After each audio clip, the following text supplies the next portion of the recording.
Hey y'all, happy Tune Tuesday. I'm ready to retire. That's how I feel.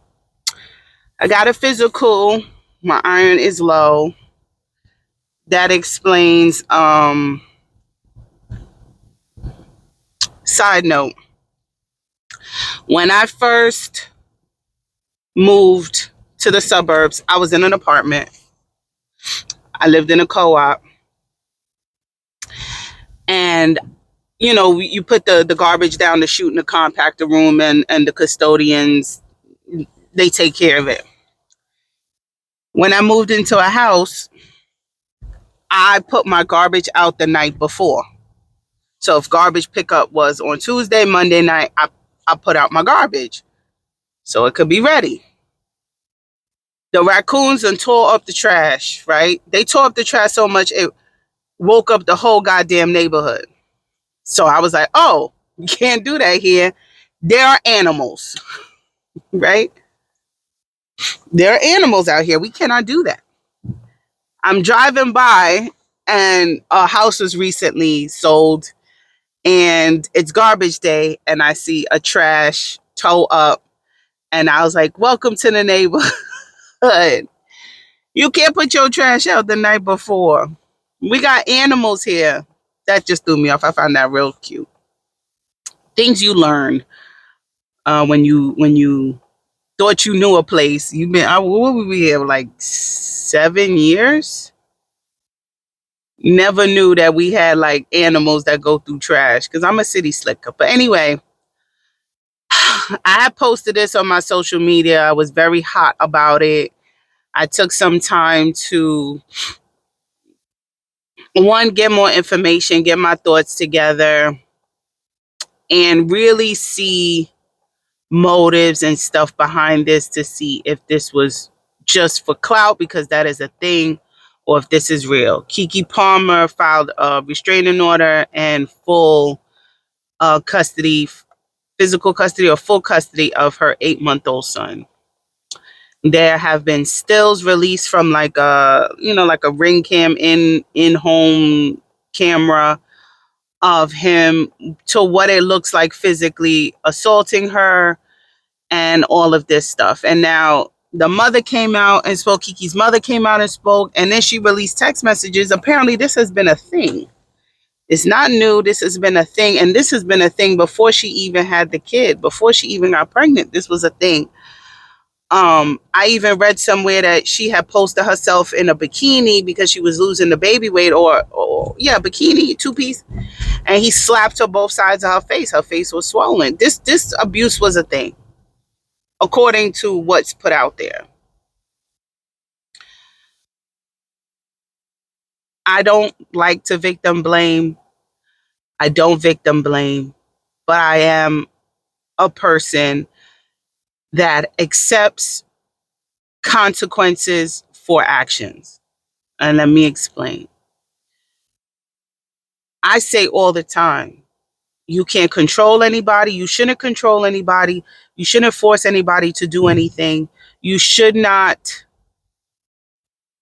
uh, control, right? You can let somebody know options and consequences for their actions. Not as a threat, but just letting them know that way they can make their own decision and be prepared to deal with such consequences. For example, if I want to start an OnlyFans page, I am married. I tell my husband, I want to start an OnlyFans page for attention or money. He goes, no, I don't want you to do that. I can't tell you what to do. But if you do it, I don't know if I can stay married to you.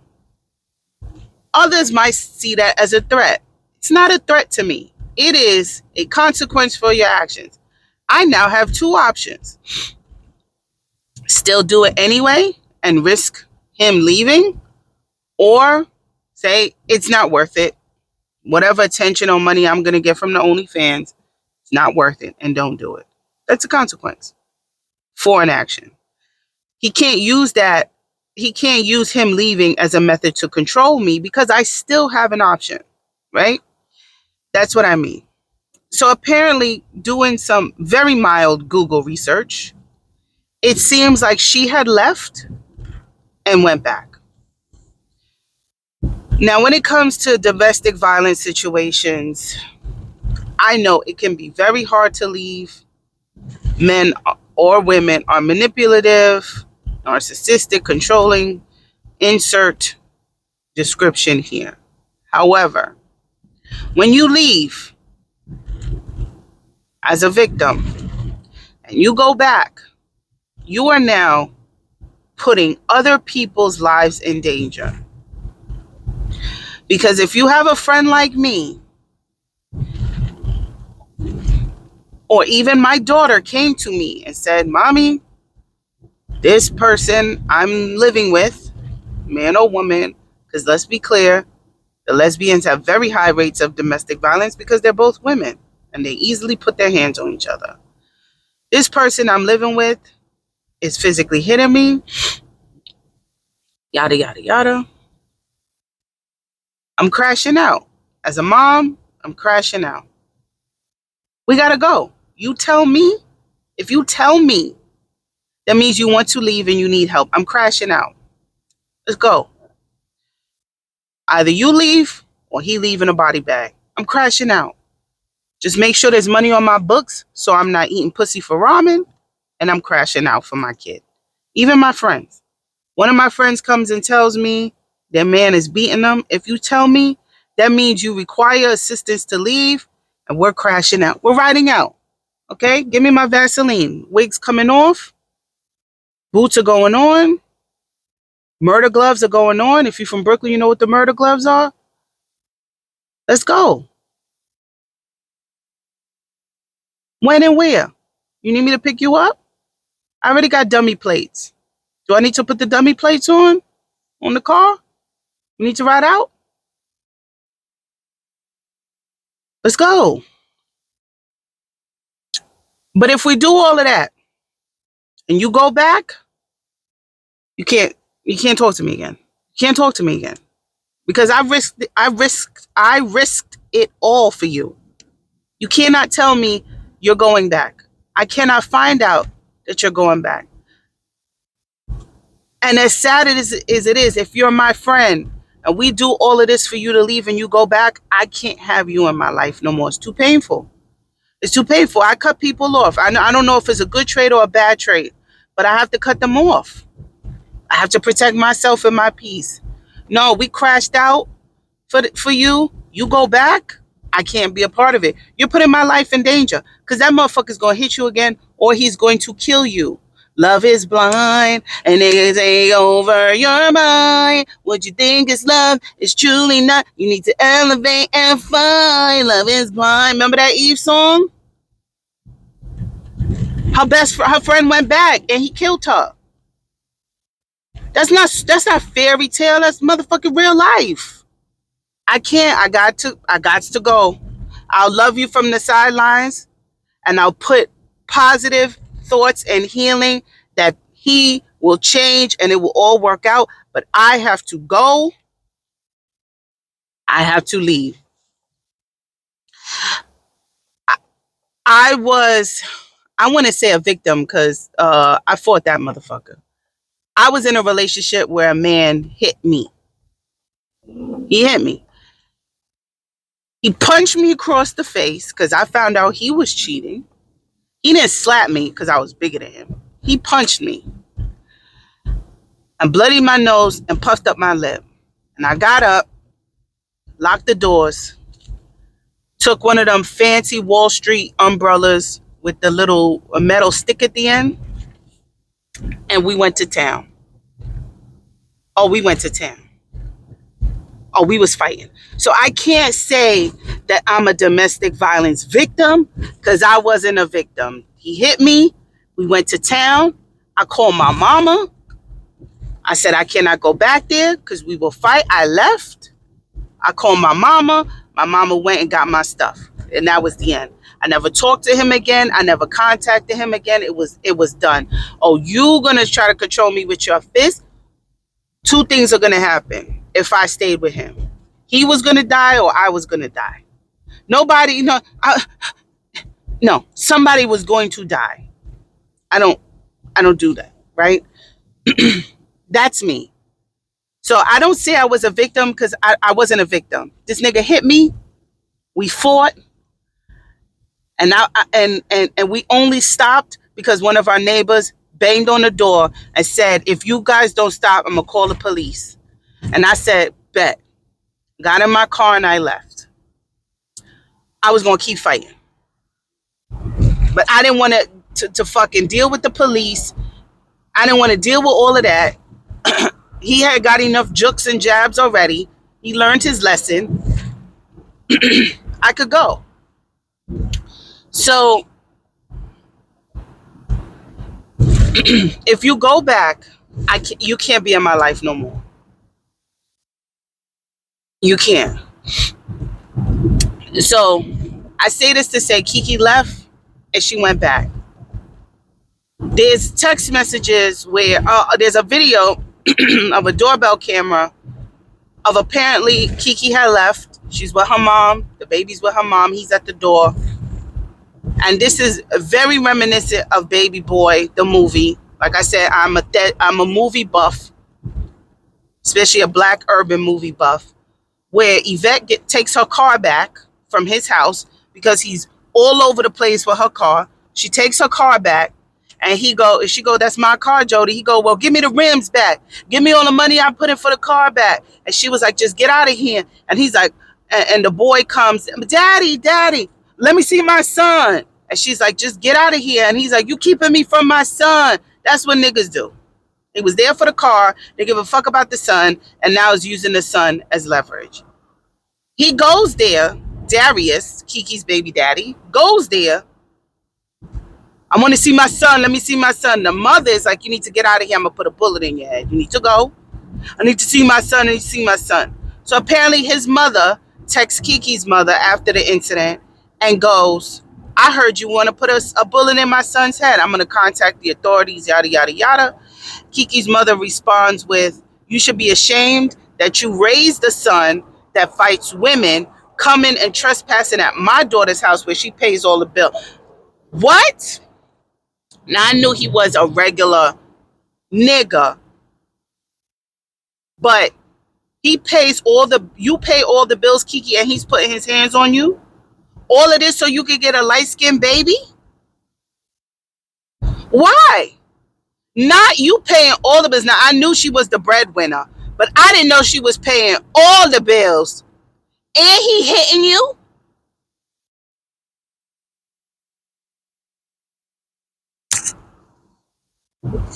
Girl, girl, where did we fail you as a black woman? Where did we fail you? Not you paying all the bills and he hitting you. And you putting your mama's life in danger because you have younger siblings and your mother is willing to crash out like I would, putting a bullet in his fucking head, leaving your younger siblings without a mommy. We don't even know where the fuck your daddy is. So leaving them without a parent, and you go back. Now victim blaming, hold some accountability. If you are a victim or somebody is physically abusing you as your partner in your home, you leave, you need to stay left. Because if you go back, she went back, you're now putting yourself in danger, your baby's life in danger, your mother's life in danger, potentially his life in danger, because people love you enough to crash out over you. Don't go back. They don't change. They don't change without therapy. They don't change without help. They don't change without years of hard work. And by the time they change, you should have moved on. Let him be better and better himself for another woman. He cannot be better for you. He has to fix himself and go with a new woman. Somebody hits you, you don't go back. Let them better themselves for the next woman. That's it. And if this was happening before, you could have been you could have been gone without any soul ties to him, and then you got a baby with him. You have to deal with him forever, whether it be with the courts or not. Your abuser is now tied to you forever. That's all I'm saying. Also, I would have never texted that woman back. We would have been at your fucking door. Oh, let me tell you. No, I would have texted back. I'm lying. She would have texted me about some fucking, oh, I heard you want to put a bullet in my son's head. I would have been like, go get a black dress. That's what would have been my response. Go get a black dress. Because now you playing in my face. You know good and goddamn well I threatened to put a bullet in your son's head. Stop it. Stop it. Go get a black dress, Shirley. Go get a black dress. That's what would have been a response. But then also, my kid couldn't go back. I could not. I would have had to be removed. I would have been there for my grandkid, but obviously you something's wrong with you also that you feel the need to go back and put everybody's around you life in danger. I'd have to be removed. Grandbaby could come all the time. If he's knocking your ass around, give me a call. I'll come get the baby. I'll come get the baby. Let me go get the baby. Y'all fight it out together because you don't need my help. I already helped you. I don't know if that's the right way or wrong way, but I got other kids to take care of. Girl, I got two kids, young kids. Kiki siblings are young. It's not about you. I know you are the breadwinner. You taking care of this whole family, but this nigga ain't shit to us. He ain't nobody to us. He ain't nobody. He's a nobody to us. So it's crazy. It's just really crazy. I'm real upset about it because people were saying with this whole thing about her being a mother, and I pointed out the signs, and people pointed out the signs, and these others were calling us crazy and delusional, and she's a mother, and da da da da da da da da. We know the signs. We know the signs. If you're a woman of a mature age, you know the signs. You ignore them, but we have to be at a point where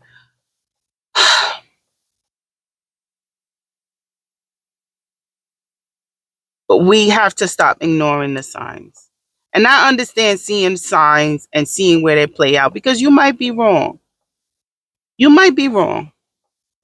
But the way he acted over her, I, I already said this nigga is abusive or is gonna be abusive. And he was and has been. And paying all the bills, Kiki, all the bills. I'm sorry, but he hit a lick. He hit a lick. I think there is a bit of self-hate and colorism that she said he was fine, and I think she wanted a light-skinned baby, that she was going to deal with this bullshit. The baby's cute and yellow.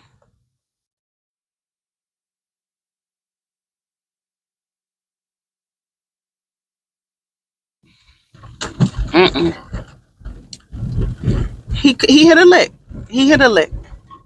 And the fact that he had another girlfriend who was pregnant around the same time, told her to have an abortion, and then Kiki gets pregnant, he hit a lick.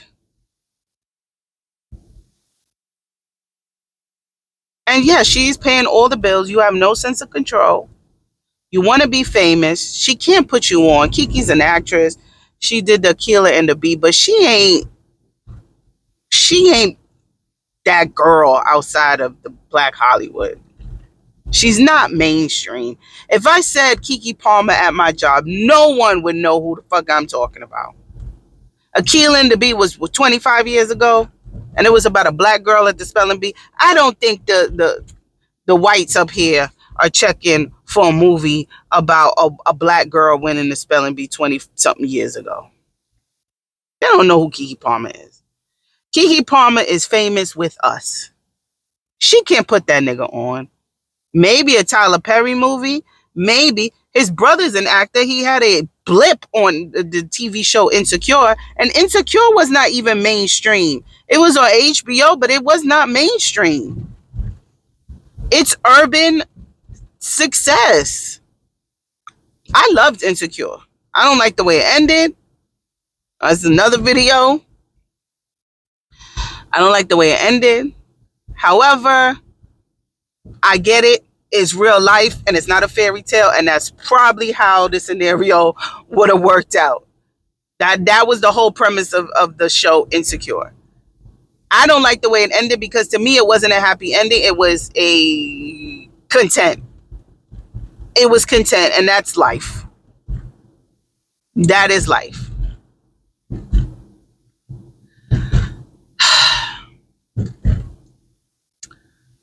But his brother had a blip on that show.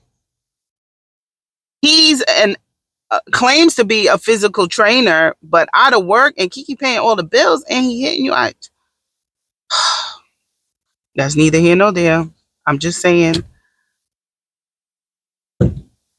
I'm just saying. Women, men, because men, y'all get your ass whooped too. If you don't have no kids, leave. If you have kids, leave. But I know it's hard. I know it's hard once you have kids to leave. I know it's hard.